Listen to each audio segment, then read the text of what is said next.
Bienvenue à tous dans cette vidéo exceptionnelle, un voyage au cœur des enseignements bouddhistes qui peuvent transformer votre vie. Aujourd'hui, nous allons explorer ensemble 10 leçons simples mais puissantes, des perles de sagesse que vous pouvez garder dans votre poche, comme un trésor, pour naviguer dans les hauts et les bas de l'existence. Ces enseignements, issus de la philosophie bouddhiste, ne sont pas réservés aux moines ou aux érudits. Ils sont pour vous, pour moi, pour quiconque cherche plus de paix, de clarté et de bonheur au quotidien. Vous vous demandez peut-être, pourquoi une vidéo aussi longue? Parce que nous allons plonger profondément. Chaque enseignement sera décortiqué, illustré par des histoires, des exemples concrets, et même des moments de réflexion guidés pour que vous puissiez les intégrer dans votre vie dès aujourd'hui. Que vous soyez novice ou familier avec le bouddhisme, cette vidéo est conçue pour vous inspirer, vous faire réfléchir, pourquoi pas, changer votre façon de voir le monde. Le titre parle de 50 ans, c'est une promesse audacieuse, n'est-ce pas? Mais ces enseignements sont intemporels. Ils ne se contentent pas de résoudre les problèmes d'aujourd'hui, ils vous équipent pour les décennies à venir. Alors, installez-vous confortablement, prenez un carnet si vous voulez noter des idées, et embarquons ensemble dans cette aventure spirituelle. Avant de commencer, une petite note, le bouddhisme n'est pas une religion au sens strict pour beaucoup de ses pratiquants. C'est une philosophie, un mode de vie, une façon de comprendre l'esprit et le monde. Vous n'avez pas besoin de croire en quoi que ce soit pour tirer profit de ces leçons. Tout ce dont vous avez besoin, c'est un esprit ouvert et une curiosité pour mieux vivre. Dans cette vidéo, nous allons découvrir 10 enseignements clés, chacun comme une petite graine que vous pouvez planter dans votre cœur. Ces graines, si vous les arrosez avec de la pratique et de l'attention, deviendront des arbres robustes qui vous soutiendront toute votre vie. Voici un aperçu des 10 leçons que nous allons explorer. L'impermanence, tout change, et c'est une bonne nouvelle. La compassion, le chemin vers un cœur ouvert. La pleine conscience, vivre pleinement l'instant présent. Le détachement, lâcher prise sans perdre ce qui compte. La responsabilité de vos actions, le karma n'est pas une punition. La simplicité, moins, c'est souvent plus. L'interconnexion, nous sommes tous liés. La patience, transformer l'attente en opportunité. La gratitude, trouver la joie dans ce qui est déjà là. L'intention, aligner vos pensées avec vos valeurs. Chaque enseignement sera accompagné d'explications, d'histoires inspirantes, de conseils pratiques, et même de courtes méditations guidées pour vous aider à ancrer ces idées dans votre quotidien. À la fin de cette vidéo, vous aurez non seulement compris ces principes, mais vous saurez comment les appliquer pour vivre une vie plus épanouie. Mais avant de plonger dans le premier enseignement, prenons un moment pour nous recentrer. Si vous le voulez, fermez les yeux, prenez une grande inspiration, et expirez lentement. Sentez votre corps se détendre, votre esprit s'ouvrir. Cette vidéo n'est pas juste une liste de concepts, c'est une invitation à transformer votre façon de penser, de ressentir, de vivre. Êtes-vous prêts? Alors, commençons. Si ce message allume une flamme dans votre cœur, montrez-le en cliquant sur « J'aime », c'est une façon d'honorer la foi qui vous relie à Dieu. Partagez cette vidéo avec quelqu'un qui a besoin de lumière dans ces ténèbres, car votre geste pourrait être un signe pour lui. Et pour continuer à recevoir des messages qui élèvent votre esprit, abonnez-vous et activez la cloche. Ensemble, créons une communauté d'âmes unies par l'espoir et la foi. Entrons dans ce voyage. Commençons par l'un des piliers du bouddhisme, l'impermanence, ou anicca en pali. L'idée est simple, mais profonde, tout change. Rien dans ce monde n'est permanent. Les saisons passent, les émotions fluctuent, les relations évoluent, et même notre corps se transforme avec le temps. À première vue, cela peut sembler effrayant. Nous aimons la stabilité, n'est-ce pas? Nous voulons que les choses agréables durent éternellement et que les moments douloureux disparaissent vite. Mais l'impermanence est une vérité universelle, et l'accepter peut devenir une source incroyable de liberté. Pensez à un moment difficile de votre vie. Peut-être une rupture, une perte d'emploi, ou une période de doute. À l'époque, cela semblait peut-être insurmontable. Mais avec le temps, les choses ont changé. Vous avez grandi, vous avez appris, vous avez trouvé de nouvelles opportunités. C'est l'impermanence en action. Elle nous rappelle que la douleur ne dure pas éternellement, mais aussi que les joies sont éphémères. Cela nous pousse à savourer les bons moments et à ne pas nous accrocher désespérément à eux. Une histoire pour illustrer. Laissez-moi vous raconter une vieille histoire bouddhiste. Il était une fois un roi qui cherchait la paix intérieure. Il demanda à ses conseillers de lui trouver une phrase qui pourrait le réconforter dans les moments de tristesse et le ramener à l'humilité dans les moments de triomphe. Après des mois de recherche, ils revinrent avec ces mots, « Ceci aussi passera ». Le roi fit graver cette phrase sur son anneau, et chaque fois qu'il traversait une tempête ou un succès, il la lisait. Cela lui rappelait que tout est temporaire. Cette histoire capture l'essence de l'impermanence. Rien n'est figé. Accepter cela, c'est apprendre à danser avec le flux de la vie, plutôt que de lutter contre lui. Comment appliquer l'impermanence dans votre vie? Alors, comment intégrer cette idée dans votre quotidien? Voici quelques pistes concrètes. Quand vous souffrez, rappelez-vous que cela passera.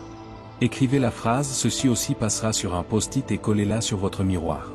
Quand vous traversez une épreuve, regardez-la et respirez profondément. Savourez les bons moments.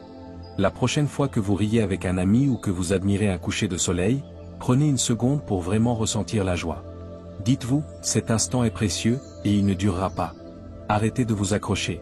Parfois, nous souffrons parce que nous voulons que les choses restent comme elles sont, une relation, une situation, une version de nous-mêmes. Essayez de lâcher prise doucement. Cela ne veut pas dire abandonner, mais accepter que le changement est inévitable. Méditation guidée sur l'impermanence. Prenons un moment pour méditer ensemble. Trouvez une position confortable, fermez les yeux si vous le souhaitez, et portez votre attention sur votre respiration. Inspirez, expirez, lentement. Maintenant, pensez à quelque chose dans votre vie qui vous préoccupe. Une inquiétude, une peur, une tension. Visualisez-la comme une vague dans l'océan. Elle monte, elle semble immense, mais elle finit toujours par redescendre et disparaître. Dites-vous intérieurement, ceci aussi passera. Répétez cette phrase à chaque expiration, en laissant la vague s'éloigner doucement. Restez avec cette sensation pendant quelques instants. Puis, revenez doucement à la pièce, ouvrez les yeux, et remarquez comment vous vous sentez. L'impermanence n'est pas une fatalité. C'est une invitation à vivre plus pleinement, à apprécier ce qui est là, et à ne pas craindre ce qui vient. Gardez cette leçon dans votre poche, et elle vous guidera à travers les tempêtes comme les jours ensoleillés. Passons maintenant au deuxième enseignement, la compassion, ou karuna.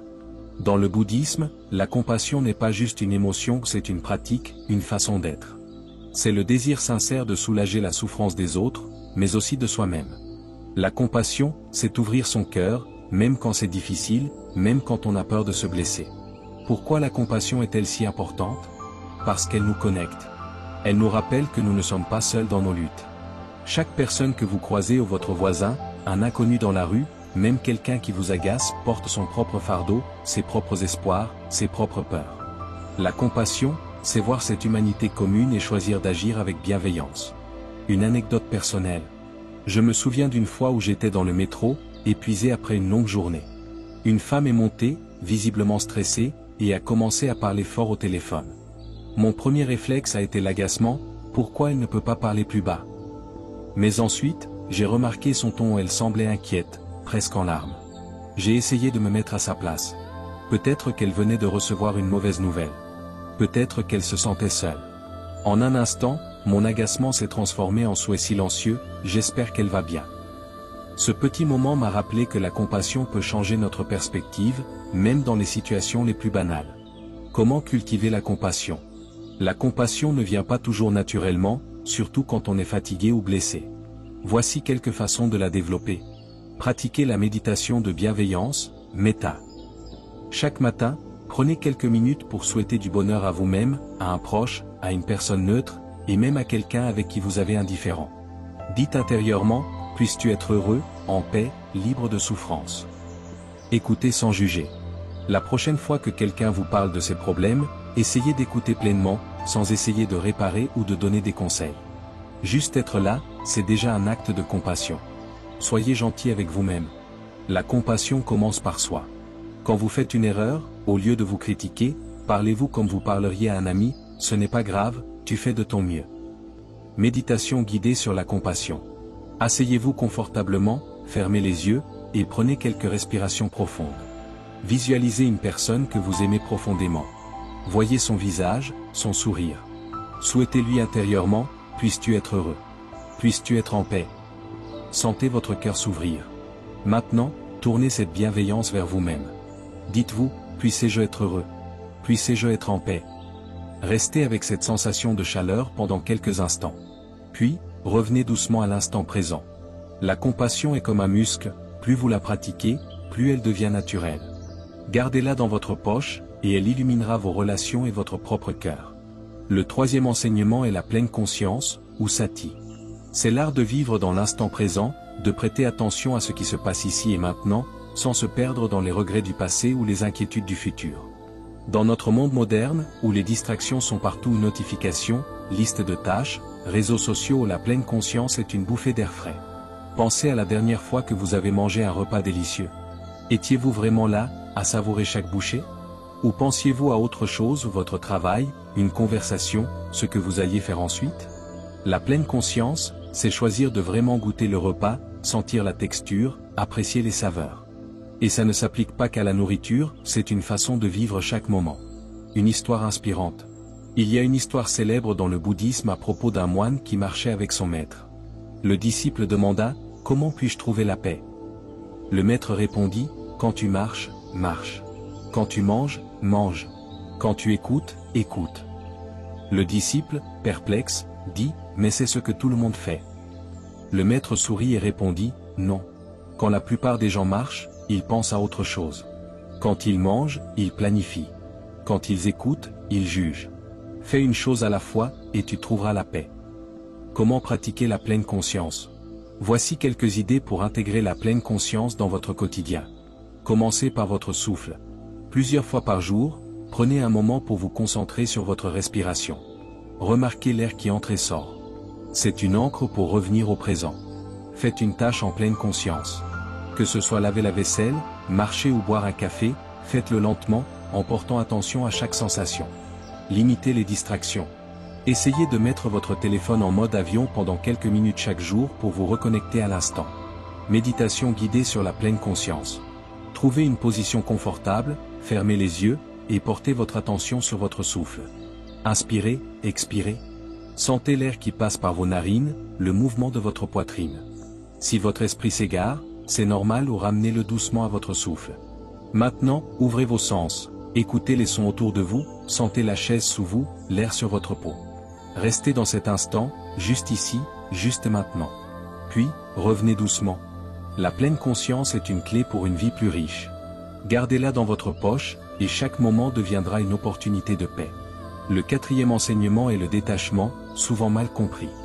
Dans le bouddhisme, le détachement ne signifie pas devenir froid ou indifférent. Ce n'est pas renoncer à aimer ou à avoir des ambitions. C'est apprendre à ne pas s'accrocher aux choses, aux personnes ou aux résultats, au point qu'ils deviennent une source de souffrance. Imaginez que vous tenez un oiseau dans vos mains. Si vous serrez trop fort, vous le blessez. Si vous ouvrez vos mains, il peut rester ou s'envoler. Le détachement, c'est tenir les choses avec douceur, en acceptant qu'elles puissent partir. Une leçon de vie. J'ai appris cette leçon il y a quelques années, quand j'étais obsédé par un projet professionnel. Je travaillais jour et nuit, convaincu que mon bonheur dépendait de son succès. Quand le projet a échoué, j'étais dévasté. Mais avec le temps, j'ai réalisé que ma souffrance ne venait pas de l'échec, mais de mon attachement à un résultat précis. En lâchant prise, j'ai trouvé la liberté de rebondir et d'explorer de nouvelles opportunités. Comment pratiquer le détachement? Identifiez vos attachements. Quelles sont les choses ou les idées auxquelles vous vous accrochez? Une relation, une image de vous-même, une attente? Notez-les et demandez-vous, que se passerait-il si je lâchais prise? Acceptez l'incertitude. La vie est imprévisible. Au lieu de lutter contre cela, essayez de l'embrasser comme une aventure. Pratiquez le don. Donner quelque chose ou du temps, un objet, un compliment sans attendre de retour est un excellent exercice de détachement. Méditation guidée sur le détachement. Asseyez-vous, fermez les yeux, et respirez profondément. Visualisez quelque chose ou quelqu'un auquel vous vous accrochez. Cela peut être une personne, un objectif, une peur. Imaginez que vous le tenez dans vos mains, doucement. Maintenant, ouvrez vos mains, et laissez cette chose flotter librement. Dites-vous, je te souhaite le meilleur, mais je te laisse libre. Sentez la légèreté qui vient avec ce lâcher-prise. Restez avec cette sensation, puis revenez doucement. Le détachement est une libération. Gardez-le dans votre poche, et vous trouverez plus de paix face aux incertitudes de la vie. Partie 5. La responsabilité de vos actions, ou le karma n'est pas une punition. Le cinquième enseignement concerne le karma, un concept souvent mal compris. Dans le bouddhisme, le karma n'est pas une force cosmique qui vous punit ou vous récompense.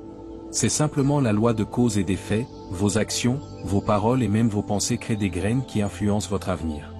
Pensez à votre vie comme un jardin. Chaque action est une graine que vous plantez. Une parole gentille peut fleurir en une amitié. Une pensée négative répétée peut devenir un poids. Le karma nous rappelle que nous avons le pouvoir de façonner notre vie par nos choix. Une histoire édifiante. Il y a une histoire bouddhiste à propos d'un homme qui, chaque jour, donnait une pièce à un mendiant. Un jour, il n'avait plus de pièces, alors il s'est excusé. Le mendiant sourit et dit, « Ta gentillesse quotidienne m'a donné plus que de l'argent, elle m'a redonné espoir. » Cet acte simple de générosité a planté des graines de connexion et de joie, non seulement pour le mendiant, mais aussi pour l'homme. Comment vivre avec le karma en tête? Soyez intentionnel. Avant d'agir ou de parler, demandez-vous, quelle graine est-ce que je plante avec cette action? Réparez quand vous pouvez. Si vous avez blessé quelqu'un, même sans le vouloir, présentez des excuses sincères. C'est une façon de planter une nouvelle graine. Cultivez des pensées positives. Vos pensées sont aussi des graines. Essayez de remplacer les jugements ou les critiques par de la curiosité ou de la bienveillance. Méditation guidée sur le karma. Fermez les yeux, respirez lentement. Pensez à une action récente, quelque chose que vous avez fait ou dit. Visualisez-la comme une graine que vous plantez dans un jardin. Quel genre de plante poussera-t-elle? Si c'est une graine de bienveillance, voyez une belle fleur. Si c'est une graine de colère, imaginez une plante épineuse. Maintenant, visualisez une nouvelle graine, une action positive que vous voulez planter aujourd'hui. Voyez-la pousser en une plante vibrante. Restez avec cette image, puis revenez doucement. Le karma est un rappel de votre pouvoir. Gardez-le dans votre poche, et choisissez vos actions avec soin. Partie 6, la simplicité au moins, c'est souvent plus. Le 6e enseignement est la simplicité. Le bouddhisme nous invite à réduire le superflu dans nos possessions, nos pensées, nos désirs, pour faire de la place à ce qui compte vraiment. Dans un monde où nous sommes bombardés de choix et de distractions, la simplicité est une révolution. Pensez à votre placard. Est-il rempli de vêtements que vous ne portez jamais? Ou à votre emploi du temps, encombré d'obligations qui ne vous nourrissent pas? La simplicité, c'est faire le tri pour retrouver de la clarté et de la joie. Une leçon de moine. J'ai lu un jour l'histoire d'un moine bouddhiste qui voyageait avec un seul bol et une robe. Quand on lui demandait pourquoi il possédait si peu, il répondait, « Tout ce dont j'ai besoin est déjà en moi. » Cette idée m'a frappé. Combien de choses accumulons-nous en pensant qu'elles nous rendront heureux? Et si le vrai bonheur venait de moins, pas de plus? Comment adopter la simplicité? Désencombrez votre espace. Commencez petit, un tiroir, une étagère. Donnez ou recyclez ce que vous n'utilisez pas. Chaque objet que vous laissez partir crée de l'espace. Simplifiez vos engagements. Apprenez à dire non aux activités qui ne vous épanouissent pas. Protégez votre temps pour ce qui compte. Pratiquez la gratitude pour ce que vous avez. Au lieu de vouloir plus, prenez un moment chaque jour pour apprécier ce qui est déjà là. Méditation guidée sur la simplicité. Asseyez-vous, fermez les yeux, et respirez profondément. Visualisez votre esprit comme une pièce encombrée. Il y a des pensées, des soucis, des désirs qui s'entassent. Imaginez que vous commencez à ranger cette pièce, doucement. Vous mettez de côté les pensées inutiles, vous laissez partir les désirs superficiels. À la fin, il ne reste qu'une pièce claire, lumineuse, avec juste ce qui est essentiel. Restez dans cette clarté, puis revenez doucement. La simplicité est une porte vers la liberté. Gardez-la dans votre poche, et votre vie deviendra plus légère.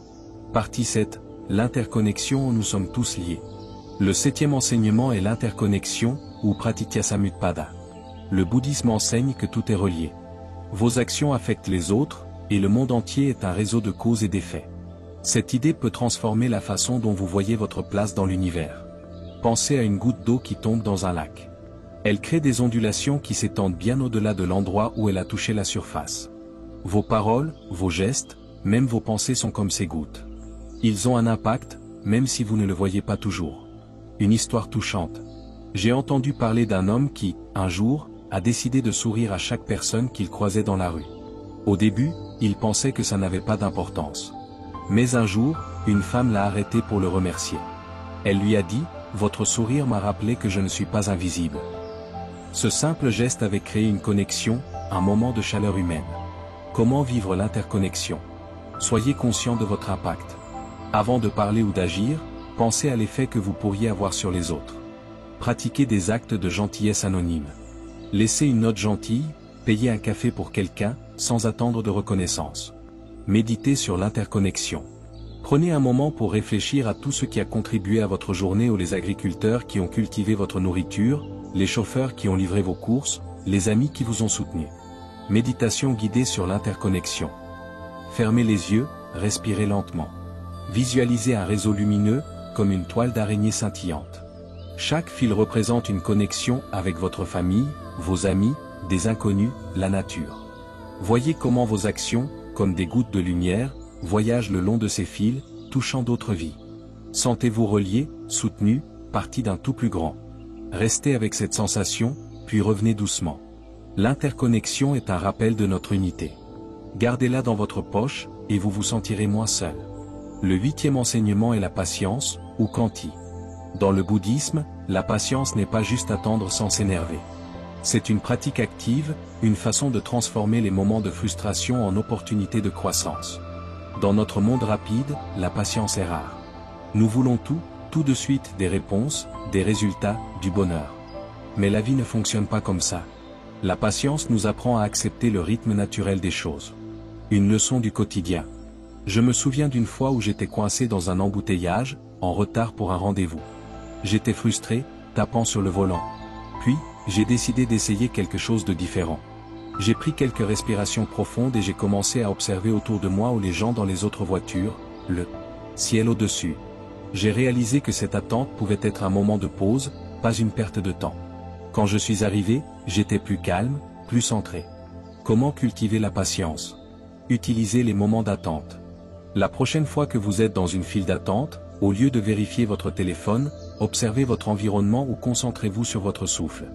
Reframez la frustration. Quand quelque chose vous agace, demandez-vous, qu'est-ce que cette situation m'apprend? Soyez patient avec vous-même. Si vous travaillez sur un objectif, rappelez-vous que le progrès prend du temps. Célébrez les petites étapes. Méditation guidée sur la patience. Asseyez-vous, fermez les yeux, et respirez lentement. Pensez à une situation où vous manquez de patience, peut-être une attente, un objectif qui prend du temps. Visualisez cette situation comme un ruisseau qui coule doucement. Vous ne pouvez pas le faire aller plus vite, mais vous pouvez marcher à son rythme. Dites-vous, j'accepte ce moment tel qu'il est. Sentez la tension se relâcher. Restez avec cette paix, puis revenez doucement. La patience est une force. Gardez-la dans votre poche, et chaque attente deviendra une chance de grandir. Le 9e enseignement est la gratitude. Dans le bouddhisme, la gratitude n'est pas juste dire merci. C'est une pratique profonde pour reconnaître la beauté et l'abondance déjà présentes dans votre vie, même dans les moments difficiles. Nous avons tendance à nous concentrer sur ce qui manque, plus d'argent, plus de temps, plus de succès. Mais la gratitude nous ramène à ce qui est déjà là, un repas chaud, un sourire, un moment de silence. Elle transforme notre perspective. Une histoire émouvante. J'ai lu un jour l'histoire d'un moine qui, chaque matin, écrivait 3 choses pour lesquelles il était reconnaissant. Un jour, un visiteur lui demanda « Mais que faites-vous quand tout va mal ?» Le moine répondit « Même dans les pires jours, il y a quelque chose, l'air dans mes poumons, la chaleur du soleil, une leçon apprise. » Cette pratique l'aidait à trouver de la joie, quoi qu'il arrive. Comment pratiquer la gratitude? Tenez un journal de gratitude. Chaque soir, notez 3 choses qui vous ont apporté de la joie ou du réconfort ce jour-là. Dites merci intentionnellement. Remerciez quelqu'un, un collègue, un ami, même un inconnu, et prenez un moment pour vraiment ressentir cette gratitude. Trouvez la gratitude dans les défis. Quand quelque chose va mal, demandez-vous, quelle leçon ou opportunité ce moment m'offre-t-il? Méditation guidée sur la gratitude. Fermez les yeux, respirez profondément. Pensez à une personne, un lieu ou une chose qui vous rend reconnaissant. Visualisez-la clairement. Sentez la chaleur de cette gratitude remplir votre cœur. Dites intérieurement, merci pour cette présence dans ma vie. Maintenant, élargissez cette gratitude à vous-même, à votre corps, à votre esprit. Restez avec cette sensation de plénitude, puis revenez doucement. La gratitude est une lumière dans l'obscurité. Gardez-la dans votre poche, et elle illuminera vos jours. Partie 10. L'intention, alignez vos pensées avec vos valeurs. Le 10e et dernier enseignement est l'intention, ou cetana. Dans le bouddhisme, l'intention est au cœur de tout. Ce sont les motivations derrière vos actions qui donnent du sens à votre vie. Vivre avec intention, c'est aligner vos pensées, vos paroles et vos actes avec vos valeurs les plus profondes. Pensez à une journée où vous vous êtes levé avec un but clair, peut-être aider un ami, accomplir une tâche importante, ou simplement être plus présent. Cette intention a probablement guidé vos actions et vous a donné un sentiment de satisfaction. L'intention, c'est ce qui donne une direction à votre vie. Une leçon puissante. J'ai appris l'importance de l'intention lors d'une période où je me sentais perdu. Je courais dans tous les sens, sans savoir pourquoi. Un jour, j'ai pris le temps de me demander, qu'est-ce qui compte vraiment pour moi? J'ai réalisé que je voulais vivre avec plus de connexion et de créativité. Cette intention claire a changé mes priorités, mes choix, et m'a donné un sentiment de but. Comment vivre avec intention? Définissez vos valeurs. Prenez un moment pour écrire ce qui est le plus important pour vous: l'amour, la liberté, la croissance, la générosité. Laissez ces valeurs guider vos décisions. Commencez chaque journée avec une intention. Le matin, posez-vous la question, comment veux-je vivre cette journée? Par exemple, aujourd'hui, je choisis d'être patient, ou aujourd'hui, je vais écouter avec attention. Revenez à votre intention. Quand vous vous sentez perdu ou stressé, prenez une respiration et rappelez-vous votre intention. Elle vous ramènera sur le bon chemin. Méditation guidée sur l'intention. Asseyez-vous, fermez les yeux, et respirez lentement. Demandez-vous, quelle est mon intention pour aujourd'hui? Peut-être voulez-vous être plus aimant, plus courageux, plus présent. Visualisez cette intention comme une lumière douce dans votre cœur. Voyez-la guider vos paroles et vos actions tout au long de la journée. Dites-vous, je choisis de vivre avec cette intention. Restez avec cette clarté, puis revenez doucement. L'intention est votre boussole. Gardez-la dans votre poche, et elle vous guidera vers une vie pleine de sens. Et voilà, nous arrivons à la fin de ce voyage à travers 10 enseignements bouddhistes qui, je l'espère, resteront dans votre poche pour les années à venir. Nous avons exploré l'impermanence, la compassion, la pleine conscience, le détachement, le karma, la simplicité, l'interconnexion, la patience, la gratitude et l'intention. Chacun de ces principes est comme une petite lumière, une façon de voir le monde avec plus de clarté, de paix et de joie. Mais une vidéo, même aussi longue que celle-ci, n'est qu'un point de départ. Ces enseignements ne prennent vie que lorsque vous les mettez en pratique. Alors, je vous lance un défi, choisissez un de ces enseignements, peut-être celui qui a résonné le plus avec vous, et essayez de l'appliquer dans votre vie cette semaine. Peut-être une méditation quotidienne sur la compassion, ou un moment de pleine conscience pendant votre café du matin. Petit pas par petit pas, ces pratiques peuvent transformer votre quotidien. Si vous vous demandez par où commencer, voici une suggestion. Prenez quelques minutes chaque soir pour réfléchir à votre journée.